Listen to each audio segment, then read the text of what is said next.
তো বন্ধুরা, এখানে যে আপডেটটি আমি আজ নিয়ে এসেছি, আপনারা দেখতে পাচ্ছেন যে ভোটের ঘোষণা হতেই সরকারি কর্মীদের ন্যূনতম বেতন বাড়াচ্ছে সরকার। তো এই বড়সড় আপডেটটি কিন্তু বন্ধুরা উঠে এসেছে এখানে কলকাতা 24x7 অনলাইন নিউজ পোর্টালে।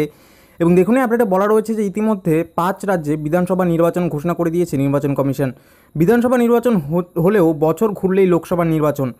বিজেপি সরকারের কাছে ফাইনালের আগে এই ভোট কার্যত সেমিফাইনাল, আর তাই সেমিফাইনালকে পাখির চোখ করতে মরিয়া মোদী সরকার। মনে করা হচ্ছে এই মাসের শেষে কিংবা নভেম্বরের শুরুতেই কেন্দ্রীয় সরকারি কর্মীদের জন্য বড় সুখবর ঘোষণা করতে চলেছে মোদী সরকার। এ বিষয়ে ইতিমধ্যেই আলোচনা শুরু করেছে সরকার। সব কিছু ঠিকঠাক থাকলে মাসের শুরু কিংবা চলতি মাসের শেষেই ন্যূনতম বেতন বৃদ্ধি করতে পারে মোদী সরকার। তবে কতটা কেন্দ্রীয় সরকারি কর্মীদের খুশি করতে পারবে তা নিয়ে উঠছে প্রশ্ন।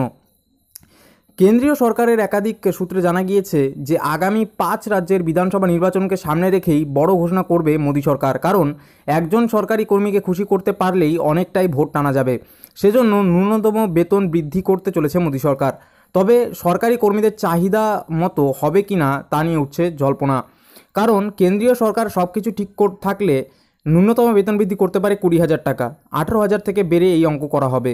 কিন্তু সরকারি কর্মীদের দাবি ন্যূনতম বেতন বৃদ্ধি করা হোক 26,000 টাকা।